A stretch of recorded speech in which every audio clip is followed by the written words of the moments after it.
그런데 BTS는 방송국이니 기획사 이걸 떠나서 음반을 내고 이러지 않았습니다. 음반 만들지 않았습니다. 방송국에서 데뷔하지 않았습니다.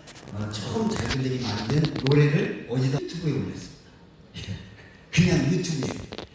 상상도 할 수 없는데 유튜브에만 올렸는데 그래서 SNS 미디어 시장에서 세계적으로 성공한 사례를 꼽히고요. 2020년도 온라인으로만 방송국을 전혀 활용하지 않고 온라인에서만 그냥 방송을 했는데 그랬는데 전 세계 1개국에서 100만 명이 어마어마한 겁니다. 이런 성공 사례를 만들었습니다. 결국 콘텐츠죠. 자, 콘텐츠입니다. 포비스에서 콘텐츠 얘기를 한 거고요. 다이나믹 얘기를 한 거고요. 외신들도 세계적 스타가 되고 싶다면 방탄소년단을 봐. BTS 전에 방탄소년단 때 이미 뜬 거죠. 팬들이 저렇게 표현합니다. 그들이 보내는 메시지를 사랑해요. 메시지. 컨텐츠가 좋다는 겁니다. 메시지. BTS의 가사들이 메시지가 좋습니다. 그러다 보니 자살하고 싶다는 생각마저 있게 됐죠. BTS는 저의 생명을 구했습니다. 그 컨텐츠 때문에 생명을 구했다. 놀라운 일이지 않습니까? 야, 예수의 복음은요 BTS보다 훨씬 엄청난 것이죠. 역사적으로 생명을 구하고 치면 컨텐츠로 치면 BTS 컨텐츠에 비하겠습니까? 제가 이렇게 감히 비교하면 안 되는 거죠. 예수님의 복음은 엄청난 생명을 구했습니다. 아멘. 왠지 모르게 지금 이 시대에 BTS가 더 부각되는 현실입니다. 방탄소년단 처음 시작할 때 그걸 기획했던 방탄소년단의 이야기가 되어야 합니다. 방탄소년단의 음악은 방탄소년단 내면의 이야기가 되어야 합니다. 처음 기획 단계부터 컨텐츠를 염두에 뒀다는 얘기입니다. 그리고 저는 BTS의 노래를 잘 모릅니다만 한번 그들의 콘텐츠가 얼마나 좋은지 뒤져봤습니다. 여러분 중에 이 노래를 아시는 분이 계십니까? 소우주라는 노래, 소우주. 저도 노래는 별로 좋아하지 않습니다. 저는 어렸을 때부터 제 개인사인데요. 어렸을 때 중학교 때인가 팝송을 좀 듣고 싶어서 이렇게 음악에 이렇게 막 해서 그때 처음으로 뭐 이렇게 이게 조만한 들을 수 있는 뭐 그런 게 처음 나왔던 것 같아요. 듣고 막 음악을 들으려 치면 저희 어머니가 세상 노래 듣지 말라고. 아유, 세상 노래 듣지 말라고. 찬송가 들으라, 복음성가 들으라. 늘 그러셔서 저는 세상 음악을 들으면 죄를 짓는 것 같은 생각이 들었었어요. 저희 집안이 그렇게 보수적인 집안이었습니다. 그래서 숨어서 팝송을 듣다가 접었습니다. 에이씨, 어머니가 원하지 않으시는데. 테레비를 돌리다가 또 세상 가요가 나오고 막 그때는 댄서들이 좀 현란하게 막 여자 댄서들이 막 현란하게 춤도 추고 막 이랬습니다. 그럼 채널을 보다가 그거 탁 나오면 깜짝 놀라서 얼른 돌립니다. 다다다다다 돌리고 얼른 돌립니다. 그런 걸 보면 큰일 나는 줄 알고 봤습니다.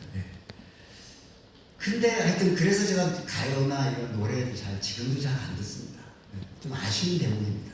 저희 아이들에게도 좀 음악을 잘 못 틀어줬습니다. 그게 늘 아쉽습니다. 저희 집에는 음악 소리가 별로 없습니다. 그래서 속상하죠. 좀 따뜻하게 음악도 듣고 그래야 되는데.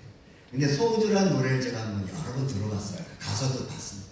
근데 내용이 가사가 참 좋습니다. 보이십니까? 어두운 밤, 외로운 밤, 별처럼 나 우린 빛나.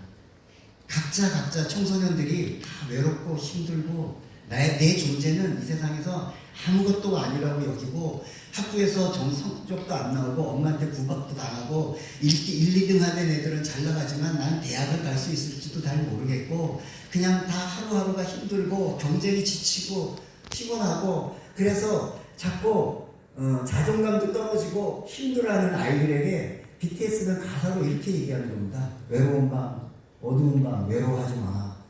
별처럼 다 우린 빛나. 사라지지 마. 너는 반짝반짝 빛나는 별이야. 너는 큰 존재야. 어쩜 이 밤이 이렇게 아름다운 건 저 별들도 불빛도 아닌 우리 때문인 거야. 아멘. 너희가 다 불빛이야. 너희들이 다 반짝반짝 빛나는 별이야. 너희들 외로워하지 마, 힘들어하지 마. 난 너를 보며 꿈을 꿔. 와, 이 말을 들으면 감동하는 거예요. 난 너를 보며 꿈을 꿔. 와, 가사 끝내줍니다. 하나의 역사. 예? 가사 끝내준다고요. 네. 내용.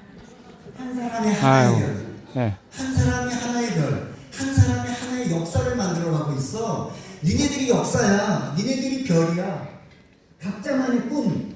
자, let's all shine. 야, 우리 빛을 발하자, 빛을. 자, 우리 불빛을 발하자. 그래서 밤하늘의 별처럼 우리가 빛을 내자. 야, 넌 누구보다 밝게 된다. 소우주구나, 소우주. 각자가. 그러니 이런 메시지가 어디 있어요? 젊은 애들, 어린 애들, 청소년기, 감성이 막 이런 애들한테 너무 힘든 애들한테 네가 우주야, 네가 우주야. 밝게 빛을 내. 외로워하지 마, 힘내. 우리가 너와 함께해. 네. 구원입니다, 이게 구원. 그들에게. 아멘. 구원입니다. 자신을 위로해주고 자기가 존재감이 있다는 걸 보여주고 빛을 내라고 그러고 그러니까 내가 좀 더 열심히 해서 빛을 내고 싶고 그리고 그 BTS 공연에 가서 같이 뛰고 그리고 막 용기를 얻고 힘을 얻는 거야. 교회에서 이런 걸 교회에서 이런 걸 줘야 기독교가 이런 메시지를 줘야 그들에게 다가가는 콘텐츠로 그들의 마음을 잡아야 합니다. 그걸 BTS가 하고 있어요. BTS.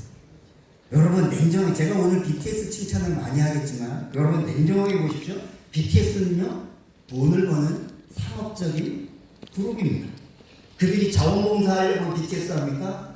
예, 젊은 애들을 구원시키려고 이 일을 합니까? 절대 아닙니다.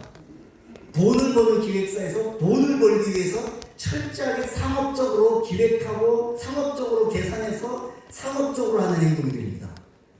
자본주의의 천명이고 그들의 돈은 어마어마하게 벌었고 전 세계적으로 엄청나게 벌었고 하이브라고 지금 그 기획사는 우리나라 탑 재벌 그룹으로 올라섰습니다. 예, 재벌 10대 재벌로 들어갔습니다. 하이브는 주가 총액이 주식 총액이 10대 재벌 안에 들어간 겁니다. 어마어마한 하이브 기업됐습니다. 이런 기업도 접근을 하는데 이런 계산을 가지고 합니다. 컨텐츠를 갖고 간다. 상대방 마음을 읽는다.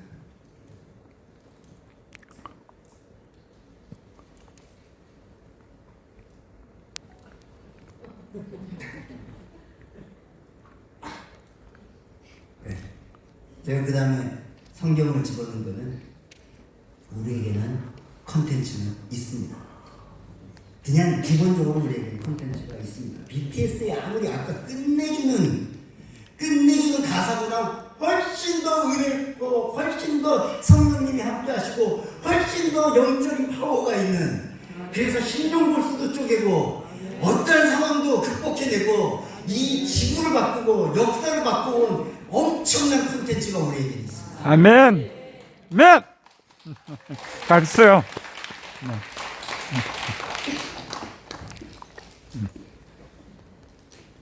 BTS의 콘텐츠는 어디다 명함도 못 내는 콘텐츠가 우리에게는 있습니다. 아멘. 우리는 그 콘텐츠를 지금 현재 디지털 시대에 잘 포장하지 못하고 있습니다. 잘 전달하지 못하고 있다는 거에서 출발해야 돼요. 우리 반성에서. 두 번째, 그래서 제가 말씀드리고 싶은 두 번째, 콘텐츠로 승부한다. 두 번째, 수평적 커뮤니케이션으로 간다.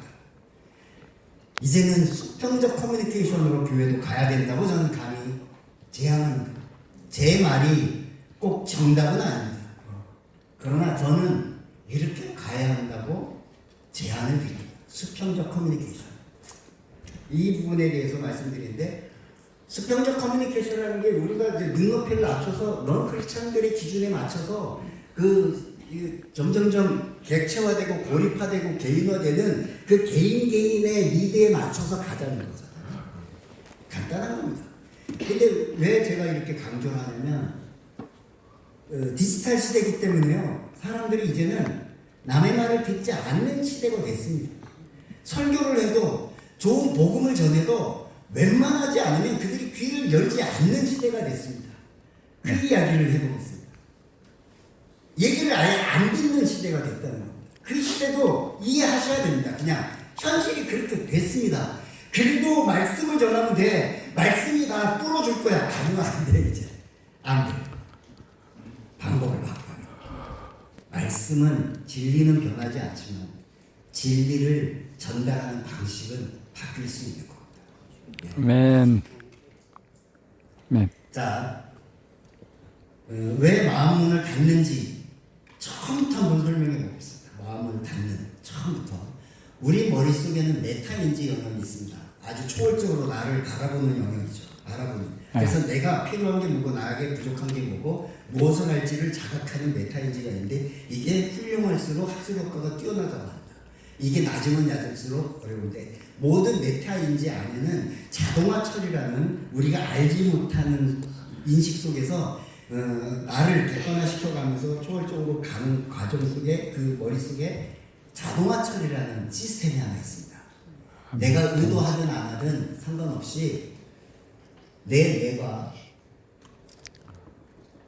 인지 과정에서 자각을 하고 지각을 하고 통제하는 겁니다. 그 자동화 처리의 대표적인 케이스가 이런 겁니다. 정보가 엄청나게 많이 쏟아지잖아요. 아까 디지털 이야기하면서 정보가 어마어마하다고 말씀드렸죠. 이렇게 많은 정보가 쏟아지면요, 우리 머리는 그 정보를 다 수용할 수 없는 인지 과부하에 걸립니다. 인지 과부하. 그러면 이 뇌는 자동화 처리를 합니다. 선택과 폐기를 합니다. 다 받아들일 수 없기 때문에 필요 없는 건 버리고 필요한 것만 받게 됩니다. 어쩔 수 없습니다. 그렇게 됩니다. 정보가 하도 많으니까요. 네. 그래서 선택과 폐기를 하면서 자동화 처리를 하게 되는데, 자동화 처리에 저기 나와 있는 그림을 여러분 이해하지 못하실 건데 제가 그냥 제 필요에 의해서 집어넣은 그림입니다. 저 그림이 뭐냐면, 저는 주로 핸드폰에서 뉴스를 보는데 다음을 클릭해서 내 포탈에 있는 뉴스 앱을 열고 봅니다. 그러면 보면 사이사이에 광고가 들어가요. 광고가. 근데 저의 시각은 광고도 보고 기사 제목들도 동시에 봅니다. 그런데 저는 자동화 처리가 내 뇌에서 이미 돼서 이제 광고는 제 눈에 들어왔고 뇌로 전달은 됐는데 광고를 인지하진 않아요. 광고를 그냥 지워버립니다. 그리고 제가 보고 싶은 뉴스 기사의 제목만 눈에 들어오고 인지가 되는 겁니다. 자동적으로 내가 보고 싶은 건 시각적으로는 들어왔는데 내 뇌 속에 들어왔는데 인지하지 않는 겁니다. 예, 무엇을 그냥 없애버려요. 자, 자동화 처리라는 게 우리가 의지하지 않아도 그냥 저절로 되는 겁니다. 예, 제 의지와 상관없이 저절로 돼요. 어느 정도 습관이 되면. 예. 그럼 거기에다가 알고리즘이라고 제 뇌가 알아서 교통정리를 하는 자동화 처리가 있는데, 이제는 또 밖에 있는 서비스가, 디지털 서비스가 알고리즘이 있어요. 알고리즘. 이제 많이 들어서 다 아시죠? 그래서 제가 자꾸 자동화 처리로 자꾸 저희가 보고 싶은 걸 선택한단 말이죠. 몇 번 선택을 하면, 프로야구를 몇 번 보다 보면 그 다음에 뜨는 건 프로야구 꽃밖에 안 떠요. 예, 그거 보라고. 예, 신앙 콘텐츠를 보다 보면 그 다음에 신앙 콘텐츠만 떠요. 또는 뉴스를 제가 무슨 어떤 쪽에 뉴스 관심이 있어서 그 뉴스를 몇 군데를 봤다. 그 다음에 제가 보고 싶어서 화면을 딱 열면 그 화면 그 관련된 뉴스부터 뜨죠. 알고리즘으로 이미 맞춤형으로 정보를 제공해줘요. 그러니까 제 머릿속에 있는, 저도 알지 못한 속에서 저 머릿속에서 알아서 자동화 처리가 되는데, 밖에 디지털 기술도 알고리즘으로 맞춰주네. 두 가지가 다 맞아지니까 뭐가 돼요? 저도 모르게 그 맞춤형 정보 또는 제가 자동화 처리하는 것 속에 저도 모르게 갇혀요. 그 정보 속에. 그걸 뭐라고 얘기하면 필터 버블에 갇혔다고 합니다. 필터 버블. 필터링이 됐어요. SNS든 뭐든 여러 디지털 도구를 통해서 제 뇌에서도 필터링이 됐어요. 필터링이 돼서 내가 원하는 거, 내가 좋아하는 거, 그 속에 딱 갇혀버리는 거예요. 필터링된 정보만 이용자가 전해지는 겁니다. 내가 다른 걸 보려고 하면, 필터링이 되지 않은 다른 걸 보려고 하면 꽤 많은 수고를 들여야 돼요. 생각도 더 많이 해야 되고, 더 찾아야 되고, 더 노력해야 돼요. 근데 그런 노력을 안 하니까 그 안에 갇혀요. 그렇게 갇히면 다른 의견에 노출될 가능성은 없어요. 다른 사람 의견을 들을 기회가 없어요. 내가 원하고 내가 자꾸 즐겨보고 내가 좋아하는 것만 보게 돼요. 예. 기존의 의견은 그러면 점점 더 견고해져요. 내 생각은. 다른 의견을 볼 기회가 없으니까. 예. 다른 의견을 배척할 가능성도 점점 높아져요. 왜 그러냐면 간격이 점점 벌어지고 있어요. 내 생각에 갇힌단 말이에요. 이렇게 말씀드리면 아니야, 나는 객관적이고 합리적이야. 나는 그래서 내 생각은 달라 이렇게 생각하지만 제가 아까 말씀드렸죠. 누구나 다 이 오해에 빠질 수 있습니다. 왜? 내 의지와 상관없이 디지털 시대이기 때문에. 디지털 시대에 그렇게 우리를 그쪽에서 작용하기 때문에. 그래서 보고 싶은 경향만 보는, 보고 싶은 것만 보는 그런 확증 편향성이 더 강화되고 있는 겁니다. 이걸 누구를 탓할 수가 없습니다. 디지털 시대에 미디어를 소비하는 방식이고 이거는 이미 확증된 이야기입니다. 우리는 알게 모르게 내가 보고 싶은 것만 보게 됩니다. 그래서 이미 2006년도에 필터 버블이라는 책이 나왔고요. 소제목이 이겁니다. 인터넷이 여러분에게 숨기고 있는 것. 인터넷이 편리한 것만 같지만 여러분에게 얘기하지 않고 있는 게 있어. 그게 뭐냐면 필터 버블이야. 여러분은 어느새 SNS에 갇힐 거야. 필터 버블에 갇힐 거야 라고 예언한 책입니다. 네, 인터넷은 숨기고 있고 여러분에게 말해주지 않아요. 근데 SNS를 하도 이용하다 보면 이렇게 돼. 디지털 기술 속에서 여러분은 필터 버블에 갇혀요. 저 타조가 머리를 받고 있는 그림이 필터 버블에 아주 적합한 그림이기도 합니다. 타조는 위험이 오면 몸을 피할 생각을 안 하고 그 위험에 맞서서 싸울 생각도 안 하고요. 머리를 땅속에 박는다고 합니다. 예, 눈과 귀를 가리는 거죠. 그러면 위험이 안 보여요. 위험이 보이지도 않고 들리지도 않아. 아이고 그리고 안전하다. 아이고 안전하네. 바보 같지만 안전하다 이러고 있어요. 그러다가 확 가는 거죠 이제. 예. 우리가 어쩌면 그럴지도 모릅니다. 머리를 확 땅에 쳐박고 나는 몰라. 아니야 내가 잘 생각하고 있어. 난 똑바로 생각하고 있어. 나는 안전해. 아유 남들이 아무리 떠들어도 저 나이병이라는 사람이 와서 아무리 떠들어도 나는 안전해. 나는 잘 가고 있어. 아니요 돌아보십시오. 필터 버블에 갇히고 있는 건 아니지. 필터 버블에 갇히다 보면 자기 세계에 빠지고요. 자기 남들과 교류하지 않고요. 남의 얘기를 존중하지 않아요. 남의 얘기에 자꾸 반감이 생겨요. 저 잘못 생각하고 있어. 나는 아는데 저거 아니야. 남의 말을 자꾸 비판하고 규정짓고 뭐라고 마음에 안 들기 시작하면 아 내가 어쩌면 내가 생각하는 게 갇혀 있는 게 아닌가 돌아보셔야 합니다. 필터 버블에 갇혀요? 그러면 갇히다 보면 나랑 생각이 비슷한 사람끼리 모여요. 그래야 내가 틀리지 않았다는 걸 확인하니까. 여러분, 내가 틀리지 않았다는 걸 확인하려면 나와 생각이 같은 사람들하고 어울려야 돼요. 야, 너도 그렇지? 맞아. 우리가 틀린 게 아니지. 쟤네들이 틀린 거지. 쟤네들이. 그래서 내 생각과 비슷한 사람들끼리 같이 모여요. 그러면 하얀 생각을 하는 사람, 까만 생각을 하는 사람, 빨간 생각, 파란 생각 다 자기끼리끼리 모여요. 그래서 사회의 갈등과 분열이 더 심해지고 있는 겁니다. 이게 누구가 정치인에 의해서 조장되는 게 아니라 디지털 기술 때문에 만들어지고 있어요. 알게 모르게 우리는 필터 버블에 갇혀가고 있는 겁니다. 제가 절대로 어떤 진영 논리나 어떤 정치적 얘기를 하려는 게 아닙니다. 정말 이건 디지털 현상입니다. 전 세계적으로 일어난 현상들이고요. 어디나 마찬가지로 디지털 기술이 정착되고 안착되는 곳에서 나타난 사회 현상들입니다. 여러분 이건 정말 사회 현상으로 보셔야 돼요. 그래서 2017년인가 포스트 트루스라는 책이 우리나라에서 번역돼서 나왔습니다. 탈진실의 시대라는 책입니다. 탈진실의 시대. 가짜 뉴스와 탈진실의 시대. 이 책에 나오는 핵심은 이겁니다. 팩트와 믿고 싶은 게 있습니다. 믿고 싶은 게 있고 팩트가 있습니다. 그동안